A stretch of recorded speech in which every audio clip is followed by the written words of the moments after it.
family entanglements are the problems and patterns that we inherit from previous generations in our family tree.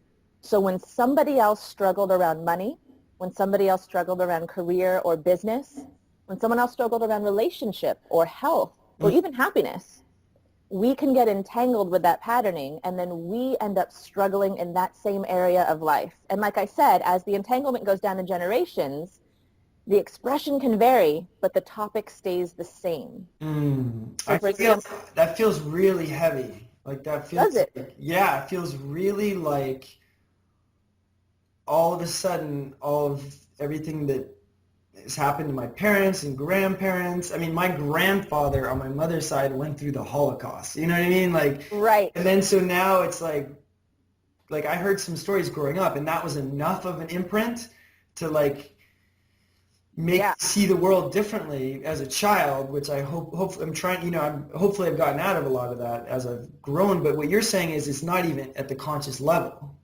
So this Yeah. now I feel like this incredible weight. So So I need you to lighten it up a little bit. Like so really. I'll tell you what's beautiful about it. There's a Yeah. few things that are just completely amazing about this, understanding this aspect of life and this aspect of humanity that we all share in. This is something we're normally blind to. In the Western world, in the U.S., we don't think about this much. We don't talk about this. Mm-hmm. In regular psychology, we think about, oh, we learn pattern from our parents, right? Patterning from our parents. We don't think about where did the parents get it from? And where did their parents get it from? It's transgenerational. Mm-hmm. And what's beautiful about this work is that when you, as an entrepreneur, or as a person who wants to start a business, you go out there and you're taking classes, and you're putting in time and hard work and elbow grease, and the results aren't coming in. Right. Or the results aren't coming in as quickly or as easily as you'd like. Mm-hmm. The reason is not because you're not smart enough, you're not good enough, you don't have what it takes. That's what we start to think because we're the ones going out there trying to make this happen, and it's not showing up in our lives. So it's really easy to turn the blame on yourself and think, something must be wrong with me. Maybe I'm not smart enough. Maybe I'm not cut out for this. But that's not true. That's totally not true.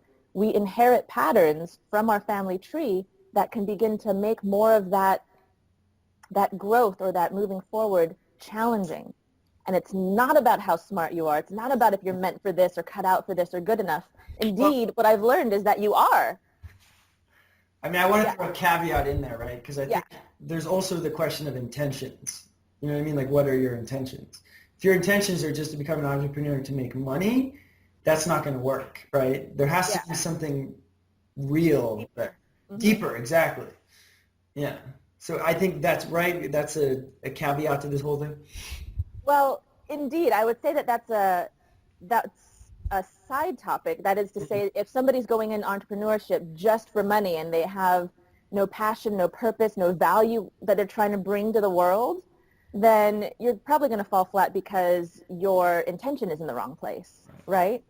But given that you have a vision, a dream, something that you want to do, something that you feel passionate about or excited about, what I have found is a lot of people, they start to lose, this is me inclusive, I lost my confidence when I started to try to get things going, and they did so smoothly. Oh, yeah. I find that hard to believe. Because you start to wonder, maybe I'm not good at this. Maybe I'm not meant to be an entrepreneur. And it's not true. What I'm saying is that with family entanglements, one of the beautiful things you begin to notice is, oh my goodness, it's not about not being smart enough or good enough or not being cut out for this. There's another reason that things are a little bit slow going right now, or that I'm having a little bit of struggle getting this going. And not only that, there's a solution that I can apply to that makes the struggle disappear.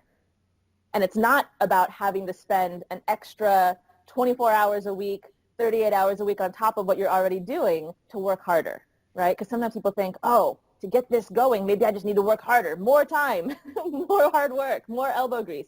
That's not always the solution. And sometimes people work themselves into burnout, not realizing that sometimes it's just a block, right, that needs to be lifted. When you remove the block, suddenly things just start flowing. Suddenly it just gets easier. And it's not about the burning the candle at both ends solution.